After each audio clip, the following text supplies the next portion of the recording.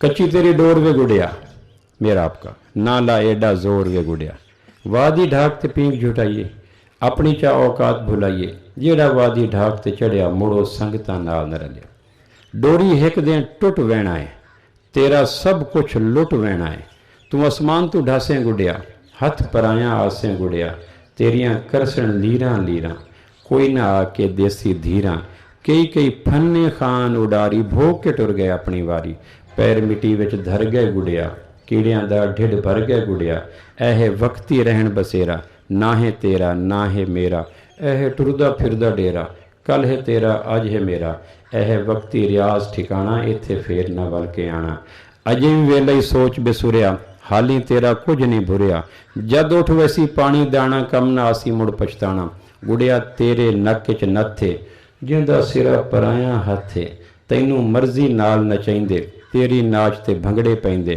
تینوں لارے جھوٹے دیندے، تو جاتا ہن جھوٹے دیندے۔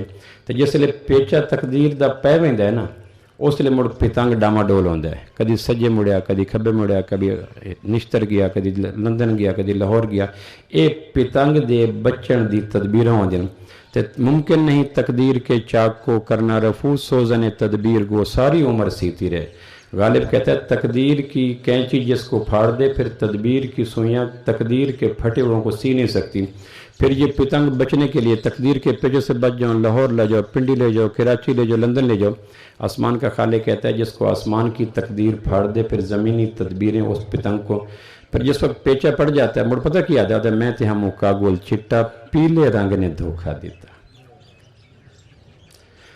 تو بھائی آخری بات یہ ہے کہ آج نہیں تو کل، کل نہیں تو پرسوں میں نے آپ نے جانا ہے 100 سال کے بعد آمنہ کے لال صلی اللہ علیہ وسلم کی ذات اقدس نے فرمایا پوری زمین انسانوں سے خالی ہو کر نئی سواریاں لوڈ ہو جاتی ہیں، 8 ارب خالی ہوں گے، 24 ارب آ جائیں گے، پھر میں اور میرا کیا ہوگا؟ ہماری قبروں پہ پلے گراؤنڈ ہوں گے، کالونیاں ہوں گی، گندم ہوگی، کھیت ہوگی، کوٹھیاں ہوں گی، روڈ ہوں گے، کیا ہوگا؟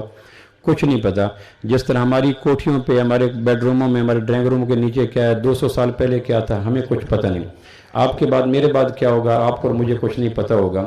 اس لیے کوشش کریں کہ مرنے کے بعد اس حسرت جو آج قرآن ڈسکس کر رہا ہے کہ فرجنا نعمل صالحہ، نیک عمل کرو، میں صرف 2 نیک عمل بتا دیتا ہوں، باقی آپ کی مرضی کرتے رہیں، جو جتنا کر سکے اتنا گڑ مٹھ ہو جائے گا۔ ایک عمل جو کوشش کریں اور اس کو قابو کریں اور اس کو ہاتھ سے پھسلنے نہ دیں، وہ ہے 5 وقت کی نماز۔ آخری بول جو آمنہ کے لال صلی اللہ علیہ وسلم کے لب مبارک سے نکلی اور سیدنا علی کرم اللہ وجہ کے کان مبارک میں گئے، آخری بول کیا تھے؟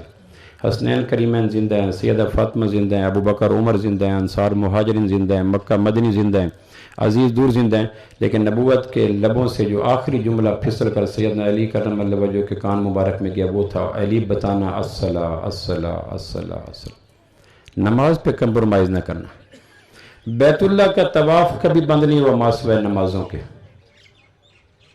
آپ میں سے جنہوں نے حج کیا، جنہوں نے عمرہ کیا، بیت اللہ کا طواف چھلکتا رہتا ہے، کبھی پتنگے شمع کے گرد رکے نہیں ہیں، لیکن مسجد حرام کے 8 میناروں سے جب آواز آتی ہے حی علی الصلاۃ، تو سعودی حکومت کے پولیس والے متحرک ہو کر اس طواف کو روک کے کہتے ہیں اب طواف سے بڑی عبادت آ گئی، تاکہ دنیا کے انسانوں کو پتہ چل سکے کہ جس طواف کی خاطر نماز بند ہوگی، کیم بھروانے کی دکانوں کو بند ہونا چاہیے، ہماری میٹنگ کو بند ہونا چاہیے، چلتی گاڑی کو رکنا چاہیے، اس لیے کہ جس کی خاطر بیت اللہ کا طواف رک گیا، بیت اللہ کے طواف سے بڑی مصروفیت بتاؤ تو جسٹیفائی کر دینا کہ یا اللہ بیت اللہ کا طواف اس درجے کا اہم نہیں تھا جس درجے کے اہم میٹنگ میں میں شریک تھا۔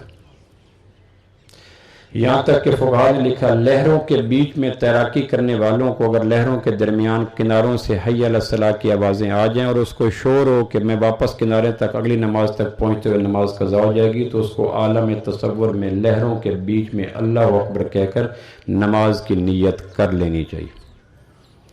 فرض عین ہے اس عالم میں بھی نماز ہے۔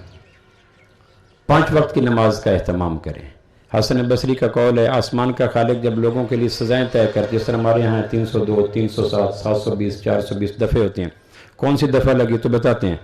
آسمان کی دنیا میں کسی مسلمان کے لیے سب سے بڑی دفعہ بقول اقبال کے تیرے یہ ہے کہ تیری سزا ہے نوائے سحر سے محرومی، مقام شوق و سرور و نظر سے محرومی۔ سب سے بڑی سزا جو آسمان کا خالق کسی مسلمان کو دیتا ہے کہ اس کی پیشانیوں کو اپنے سامنے جھکنے سے روک دو۔ اور کائنات کی جو مچھلی کو سب کچھ دو، پانی نہ دو، تو مچھلی کے مقدر میں قرار نہیں، اس کی مینوفیکچرنگ ایسی ہے۔ پنچھی کو پنجرے میں سب کچھ دو، کھلی فضا نہ دو، تو پنچھی کے سر کے بال ٹکریں پنجروں کو مار مار کے اڑ جاتے ہیں۔ وہ کہتے ہیں مجھے آزادی دے دو، کہ تمہیں یہاں چوری ہے، پھل ہیں، تازہ پانی ہے، کہ سب کچھ ہے، لیکن فضا کی وسعتوں کا مزہ ہی کچھ اور تھا۔ مچھلی کو وہ سونے چاندی میں تولتے ہیں کہ آب رواں کی لہروں میں جو حیات نو کے مزے تھے وہ تیرے سونے چاندی کے بیچ میں نہیں ہے۔ کعبہ کے رب کی قسم، اللہ کے حضور مسجد کی صف پہ پیشانی کو جھکا کر جو سجدوں کی لذت آتی ہے کائنات کی کسی چیز میں نہیں ہے۔ یہ الگ بات ہے کہ آدمی نشے میں لگ کر پاکیزہ لذتوں کو بھول جائے، لیکن ایک ہی ہے کہ 5 وقت کی نماز کا اہتمام کریں۔ نماز کے 2 فائدے ہیں۔ ایک فائدہ یہ ہے کہ آدمی کا انگ انگ نہا جاتا ہے، روشنیوں کا سما ہوتا ہے، جشن چراغاں ہو جاتی ہے۔ ہاتھ یہاں باندھیں چھوڑ دیں، یہ آپ کا اپنی سوچ ہے، اسلوب فکر ہے، اس میں بحث نہ کریں، اس میں ڈیبیٹ نہ کریں۔ وہ شاخ گل پہ زمزموں کی دھن تراشتے رہے، نشیمنوں پہ بجلیوں کا کارواں گزر گیا، چمن چمن روش روش یہاں لہو وہاں لہو، میں کیا کہوں یہ حادثہ کہاں کہاں گزر گیا۔ آسمان کا خالق روادار ہے، فٹوں کے اوپر نیچے ہاتھ کی بنیاد پہ دوزخ کے فیصلے نہیں کرے گا۔ گلگت کی برف پوش چوٹے سے پگھل کر آنے والا پانی جب میرے گھر کے پاس جہلم چناب کے قریب گزرتا ہے تو اس میں کتنی چیزیں شامل ہو چکی ہوتی ہیں۔ کوئی کہے کہ یہ گدلا پن شامل نہ ہوتا تو ناممکن ہے، کائنات کے گرد و پیش میں گدلا۔ صدیوں قبل جو صفحہ کی چوٹیوں سے چشمہ بہا تھا، وہ اگر یہ عبدالحکیم تک یا فیصل آباد تک یا یہاں جو جس علاقے میں ہم آئے ہیں کیمپ بھروانے تک، یہاں وہ چشمہ بہتا بہتا رینگتے رینگتے اگر ہاتھ آدھا فٹ نیچے فٹ اوپر ہو گیا تو یہ زمانی فاصلوں کا بھی کچھ حق ہوتا ہے۔ اس حقیقت کو بھی تسلیم کرنا چاہیے کہ 1500 سال کے بعد اگر فٹ ہاتھ اوپر ہو گیا آدھا فٹ نیچے ہو گیا تو اتنی فیور تو کائنات کا خالق بھی دیتا ہے کہ برف پوش چوٹیوں سے پگھلنے والا پانی جہلم چناب میں آ کے وہ شفافیت اور وہ چاندی پنا سلامت نہیں رکھتا۔ یوں ہی روحانی چشمہ بہا اور یہاں تک پہنچتے پہنچتے اگر ہو گیا تو گردنیں ماپنا شروع نہ کر دیں، 5 وقت کی نماز کا اہتمام کریں، ایک دوسرے کے ساتھ رواداری کا اختیار کریں۔ 10 ہجری اسلام کا آخری سال تھا، اس سال میں اللہ کے محبوب سے مباہلہ کرنے کے لیے، مباہلہ ٹاپ کی جنگ ہوتی ہے، مناظرہ نہیں، مجادلہ نہیں، مباحثہ نہیں، مباہلہ ٹاپ کی جنگ ہوتی ہے۔ اور حق و باطل کے فیصلے کے لیے میں اور آپ اللہ کے حضور استدعا کرتے ہیں۔ اس سال میں نجران کے پادری 70 کے لگ بھگ جو عیسیٰ کو اللہ کا بیٹا، مریم کو اللہ کی بیوی، انجیل کو آخری کتاب، عیسائیت کو دین اور مشرق کی طرف منہ کر کے نماز پڑھنے کو اپنی ذوق عبادت قرار دیتے تھے، یہ مدینہ منورہ آئے اور مجادلہ نہیں، مباحثہ نہیں، مناظرہ نہیں، مباہلہ کرنے کے لیے آئے۔ اس مباہلے کے موقع پر انہوں نے کہا جی ہمیں عبادت کا حق دیں۔ کون؟ مسل کے اختلاف نہیں تھا، ہاتھوں کے اختلاف نہیں تھا، اونچی نیچے آمین کا اختلاف نہیں تھا، جوہری اختلاف تھا، بنیادی اختلاف تھا، عقائد کا اختلاف تھا، عبادات کا اختلاف تھا، معاملات کا اختلاف تھا، قبلے کے تعین کا اختلاف تھا، ختم نبوت کا اختلاف تھا، اللہ کی وحدانیت کا اختلاف تھا۔ ہم کہتے ہیں اللہ کا باپ بیٹا کوئی نہیں، وہ کہتے ہیں عیسیٰ اور ہیں، ہم کہتے ہیں بیت اللہ، وہ کہتے ہیں بیت المقدس، ہم کہتے ہیں امنہ کے لال، وہ کہتے ہیں عیسیٰ، ہم کہتے ہیں قرآن، وہ کہتے ہیں انجیل۔ کتنا جوہری انقلاب تھا اور اختلاف تھا، لیکن اللہ کے محبوب نے رواداری کے پھاٹک اسلام کے تکمیلی سال میں کھول کر امت کو پیغام دیا کہ مسجد نبوی میں صحابہ کو مسجد سے خالی کروا کر آپ نے نجران کے پادریوں کو مسجد نبوی میں نماز پڑھنے کی اجازت دی۔ اللہ کے واسطے ان چیزوں سے نکلیں، بہت کچھ ہو گیا، پھاڑو اور راج کرو، نہیں غسل دے فرزان دے صاحب اولاد ہیں، لا کے تکڑی تولنا ہے نور ہا یا ہا بشر۔ بھئی تینوں کہیں سالس بنایا رب تے اس دے درمیان، آپ وہ اپنے مقیسن تو پنڈا پاک کر۔ بہت کچھ ہو گیا، اور میں ان سے بھی کہتا ہوں جو اس ڈیوائیڈ اینڈ رول پھاڑو اور راج کی بنیاد پر امت کو چیر چکے ہیں، ان کے گھر بھی بن چکے ہیں، مکان بھی بن چکے ہیں، نئی گاڑیاں بھی آ چکی ہیں، مہربانی کرو ہم نے قربانیاں دے کر تمہارا سب کچھ بنا دیا، میں کچھ دن کے لیے محبت کے ساتھ گلے میں بازو ڈال کے ایک دوسرے کے دکھ درد میں شریک ہونے کا ہمیں اجازت دے دو۔ ہم نے تمہیں اتنا نواز دیا کہ اب تمہاری 6 پشتیں بھی کھا سکتی ہیں، اب ہمیں مل کے رہنے دو، کھانے دو، پینے دو۔ شریعت نجران کے پادریوں کے لیے مسجد نبوی کا پاکیزہ سین چھوڑ دیتی ہے، میں اپنے مسل کے اختلاف والے کے لیے مسجد کا سین خالی نہیں کر سکتا۔ اور دوسری اور آخری بات گزارش یہ ہے کہ مہربانی کریں اپنی ذات سے کسی کو اذیتوں کے نشتر نہ چبائیں. اذیتوں کے تمام نشتر، بھائی خالد، اذیتوں کے تمام نشتر میری روح میں اتار کر وہ بڑی مروت سے پوچھتا ہے تمہاری آنکھوں کو کیا ہوا ہے. دلوں کو زخم نہ دو حرف ناملائم سے، یہ تیر وہ ہے جو لوٹ کر بھی آتا ہے. منہ میں زبان میں رکھتا ہوں اگر آپ رکھتے ہیں، ہاتھوں میں قوت میں رکھتا ہوں اگر آپ رکھتے ہیں، دماغ میں سوچے میں رکھتا ہوں اگر آپ رکھتے ہیں، لہجے میں آتشی پنا میں رکھتا ہوں اگر آپ رکھتے ہیں، جگت بازی کا فن میں رکھتا ہوں اگر آپ رکھتے ہیں، تلخی ترشی میں رکھتا ہوں اگر آپ رکھتے ہیں، انسانی جذبات سے میں بھی مزین ہوں اگر آپ ہیں. مہربانی کریں ایک دوسرے کو اذیتوں کے نشتر مار مار ان کی روح کو پامال نہ کریں، نہ اشاروں میں نہ کنایوں میں. جیو اور جینے دو. آپ اندازہ کریں 8 ہجری فتح مکہ، آمنہ کے لال مدینہ سے نکلے، مقام جرف پہ جب مقام عارف پہ پہنچے تو وہاں جنگل کے بیچ میں ٹینٹنگ کی گئی، کیمپنگ کی گئی، رات ہوئے، ہنڈیاں جلیں، اذانیں ہوئیں، نمازیں ہوئیں. جہاں آپ کا خیمہ لگایا گیا اس خیمے کی پشت کا جب آپ نے کپڑا اٹھایا تو پشت پہ ایک جنگلی کتیا ڈیلیور ہو چکی تھی، اور کتیا کے بچے 10-12 ہوتے ہیں جب ڈیلیور ہوتی ہے. کتیا مامتا کے جذبے سے متاثر ہو کر اپنے پاؤں کو پھیلا کے اپنے تھن بچوں کے لیے پیش کر چکی تھی، اور بند آنکھوں والے چھوٹے چھوٹے گلورے جنگل کے ماحول میں کتیا کے تھنوں کا دودھ پی رہے تھے.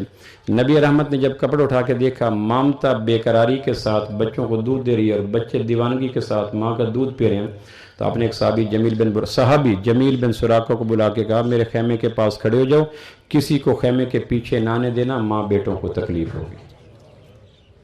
رحمت سید لولاک پہ کامل ایمان، امت سید لولاک سے ڈر لگتا ہے. کس کے لیے کھڑا کیا جا رہا ہے، کس کو کھڑا کیا جا رہا ہے، کون کھڑا کر رہا ہے، سوچتے رہنا اس کے بارے تنہائی میں، دیکھتے رہنا ویرانوں کو شام کے بعد.